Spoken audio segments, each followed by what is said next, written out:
Vous êtes bien sur La Première, bonsoir à tous et bienvenue dans ce 19h. La France en état d'urgence après la fusillade survenue hier soir en plein marché de Noël à Strasbourg.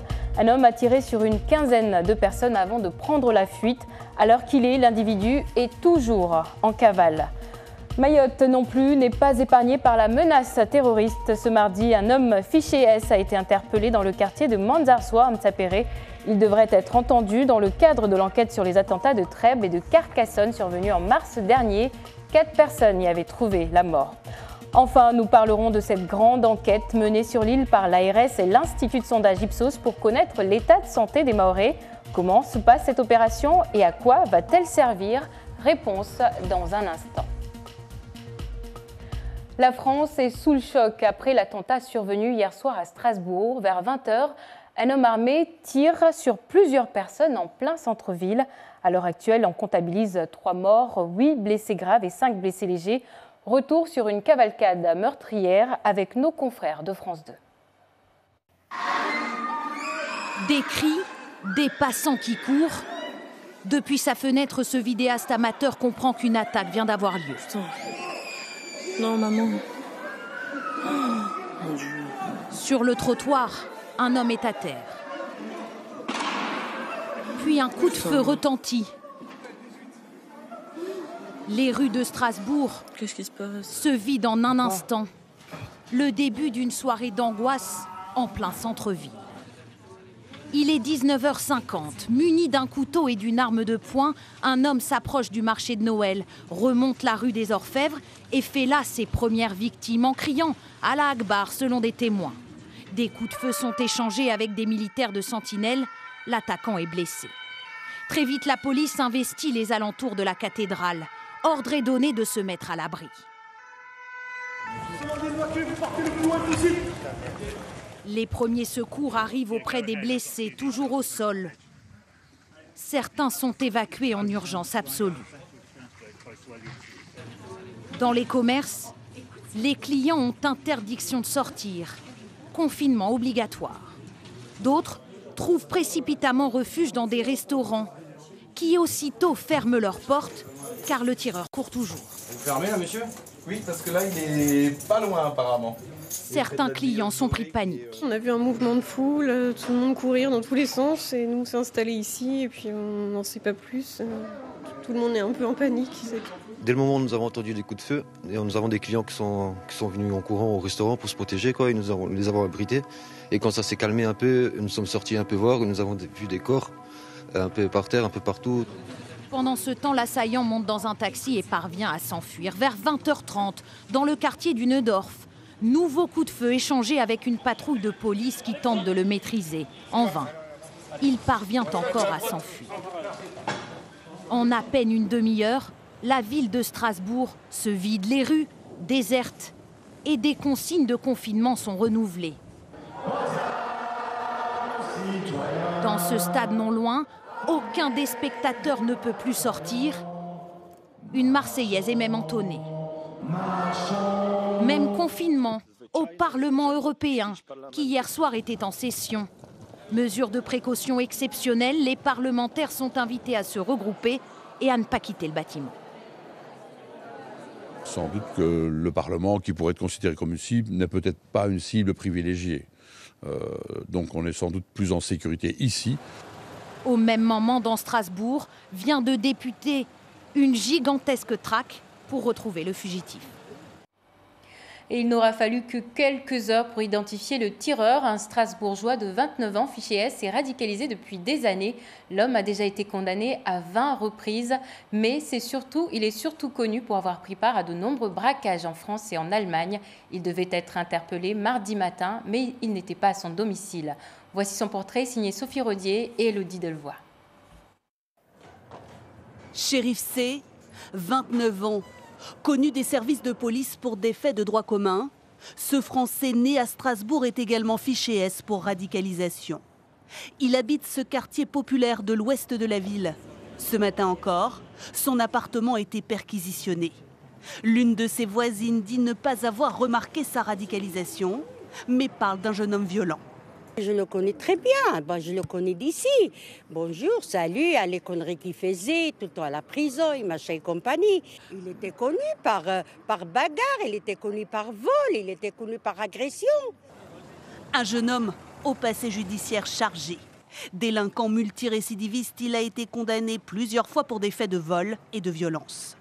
Son casier judiciaire supporte 27 condamnations pour des faits de droit commun commis pour la quasi-totalité en France, mais aussi en Allemagne et également en Suisse. Il a déjà été incarcéré à de multiples reprises. C'est depuis 2015 que les services pénitentiaires avaient remarqué sa pratique d'un islam radical en prison. C'est à l'occasion de ses séjours en prison qu'a été détectée chez lui une radicalisation, mais dans la pratique religieuse. Donc jamais de signe de passage à l'acte. Et c'est à ce titre uniquement qu'il était suivi. Hier matin, Chérif C aurait pu être arrêté lors d'une perquisition filmée ici par un voisin. Mais le suspect était absent de son domicile. Les forces de l'ordre enquêtaient sur sa participation à un règlement de compte survenu l'été dernier près de Strasbourg. Les enquêteurs ont découvert une grenade défensive, un fusil 22 long rifle et plusieurs couteaux. Et hasard du calendrier, quelques heures seulement avant l'attentat, la lutte contre le terrorisme a donné lieu à l'interpellation d'un jeune homme fiché S dans le quartier de Manzarsoa, à Mtsapéré. Cette opération rentre dans le cadre de l'enquête sur les attentats de Trèbes et de Carcassonne dans l'Hexagone. Le 23 mars dernier, survenu dans l'Hexagone, ils avaient coûté la vie à 4 personnes, dont le gendarme Arnaud Beltrame. Dans ce quartier de Mtsapéré, chacun s'interroge aujourd'hui sur celui qu'on appelle Akidali, connu également sous le nom de Monaco. Voyons ces portraits avec Aurélien Février et Yasmine Jaffar. Manzarsoa, c'est ici qu'une vingtaine de policiers est venue interpeller Akidali sur commission rogatoire du juge d'instruction en charge de l'enquête. Le jeune homme habite derrière cette porte violette depuis peu avec sa femme et ses 2 enfants. La personne interpellée, c'est mon beau-fils. Il habitait ici gratuitement. On l'a aidé à trouver un logement parce qu'il ne travaillait pas. Il est marié avec ma nièce. Ils ont des enfants. On ne pouvait pas le laisser dehors. Hamadi Kamardine se rappelle que ce n'est pas la première fois que le mari de sa nièce est interpellé. La première fois qu'il a été arrêté, c'était non loin d'ici. Il a été incarcéré puis relâché. À sa sortie, il avait un bracelet électronique. Ce que j'ai entendu, c'est qu'il est impliqué dans une affaire de terrorisme en métropole. Je ne sais rien de plus. Une voisine qui vit juste au-dessus dresse, elle, le portrait de quelqu'un de très discret. C'est une personne sans histoire, qui ne fait pas grand bruit. Quand on le croise, il est indifférent. Parfois, il lui arrive de dire bonjour et aussitôt, il baisse les yeux. Même son de cloche à la mosquée qu'il fréquente, rares sont ceux qui veulent parler de lui. Doudou est le seul à accepter. Les 2 hommes ont travaillé ensemble pendant 3 mois sur un chantier. Ce que je connais de lui, toutes ces discussions tournaient autour du travail, de la santé, d'être en bonne forme. Il était anti-alcool, anti-drogue parce que ça détruit la santé, par exemple, ça détruit l'esprit. Il a été directement placé en garde à vue. Elle peut durer jusqu'à 96 heures avant qu'il ne soit, pourquoi pas, transféré vers l'Hexagone. Revenons maintenant sur les opérations de démolition de l'habitat insalubre menées ce matin sur les hauteurs de Kawéni et plus précisément sur les parcelles privées de la famille Bacholo. Malgré les nombreux préavis, plusieurs personnes ont tenté de s'opposer aux démolitions. Policiers et gendarmes ont été caillassés et fait nouveau si auparavant les squatteurs pouvaient récupérer les tôles des bangas pour reconstruire ailleurs. Désormais, ce ne sera plus possible. Les précisions de Yasmine Jaffar et Daniel Abdou. Une tractopelle en pleine action, le bruit assourdissant des cases en tôle qui s'effondrent. Un scénario répétitif depuis 6 mois et pourtant les expulsés sont toujours aussi surpris que scandalisés.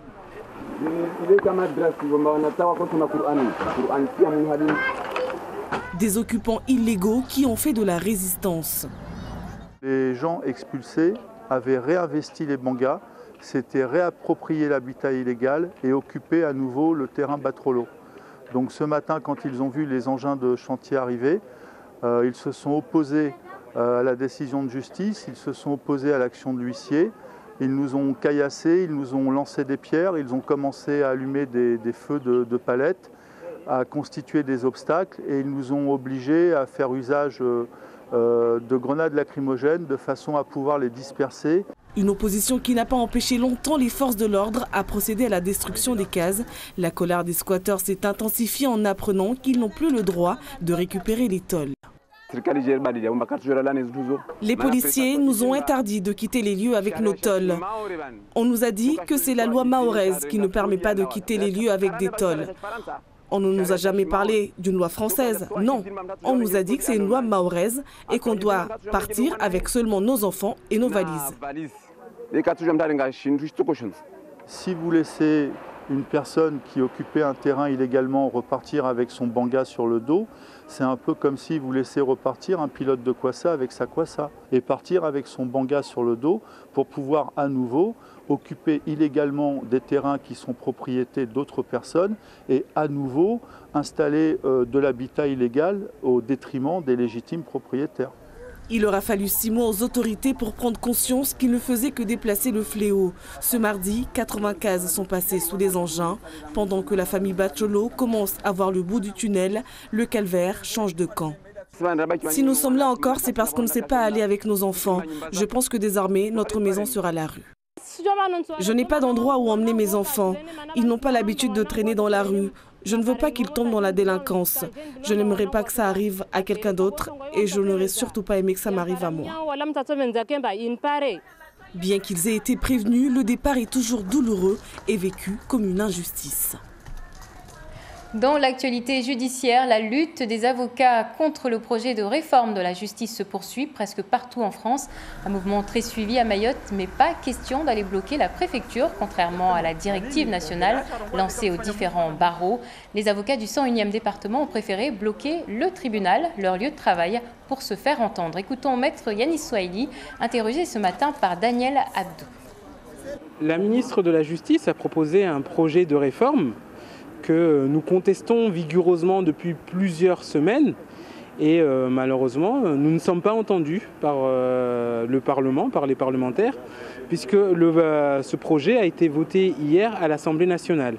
Donc le problème de ce projet, c'est que finalement on oublie le justiciable. On oublie le justiciable, on veut supprimer des juridictions, on veut durcir les conditions d'accès à la justice. Et en fait, on a l'impression qu'au niveau du gouvernement, comme il y a beaucoup de retard et le ministère de la Justice manque de moyens pour la justice, on essaye de faire en sorte que le justiciable, qu'il y ait de moins en moins de contentieux.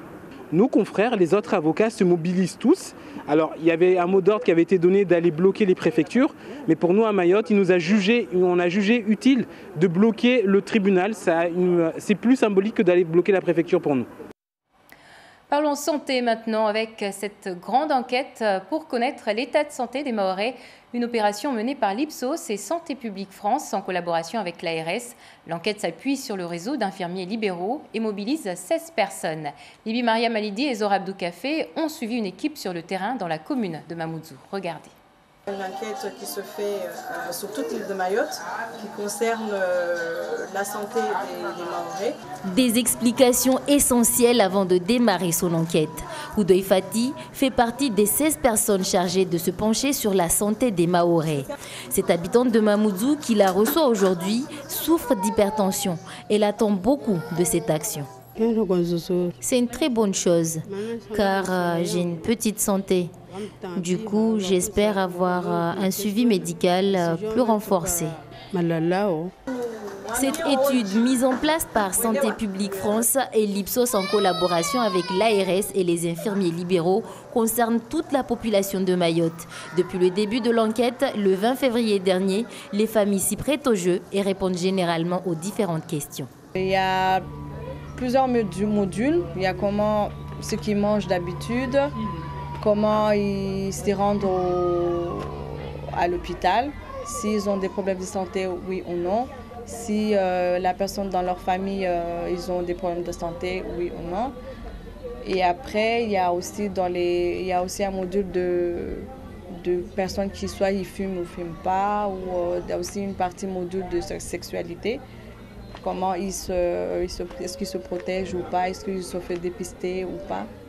6 mois seront nécessaires pour la réalisation de cette étude. Il y a tout un travail médical qui se fera pendant ce laps de temps afin d'arriver à un résultat. On rappelle que la dernière enquête santé faite à Mayotte date de 2004. Les résultats indiquaient que 10% de la population mahoraise avait le diabète. Qu'en sera-t-il de ces nouvelles enquêtes 14 ans plus tard? Nous sommes le mercredi 12 décembre et comme chaque semaine, votre émission Kella Odala revient sur un thème d'actualité qui suscite le débat. Et ce soir, pour la dernière de l'année, Kalatoumi Abdilhadi nous parlera du sida. Mayotte fait partie des territoires français où la prévalence de la maladie est la plus forte. Pourquoi et quelles sont les actions mises en place pour baisser le nombre de personnes contaminées?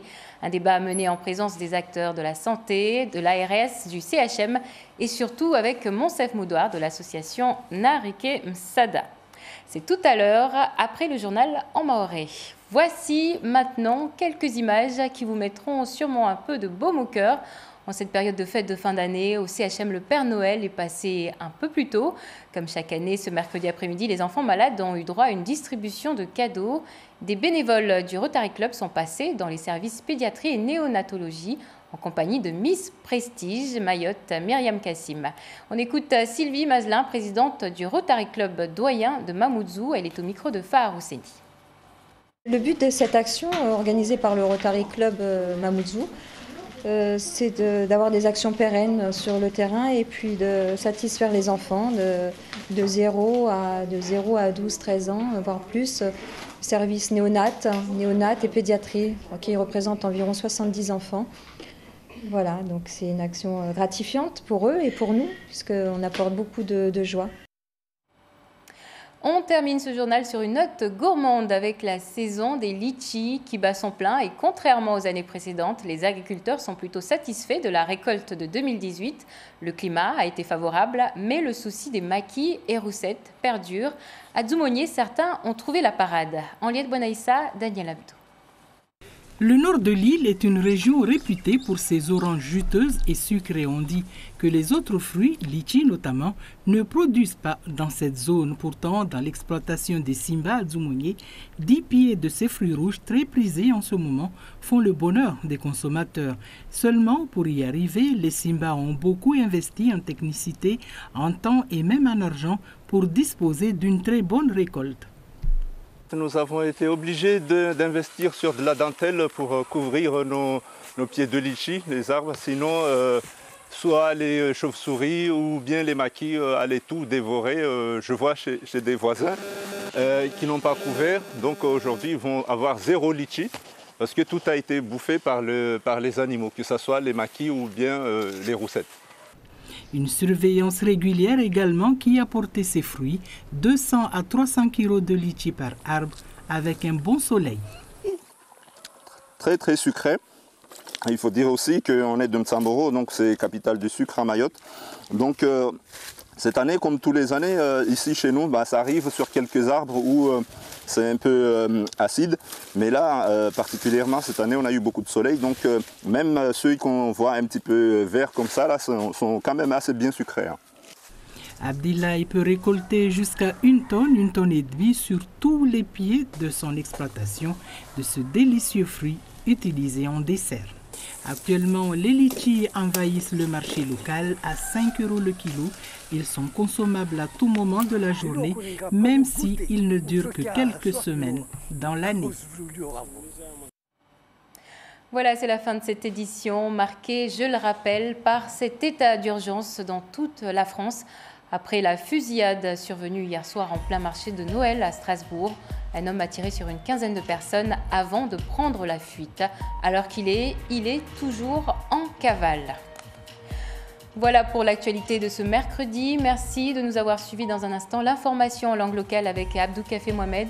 Je vous donne rendez-vous demain dès 13h. Très bonne soirée à tous.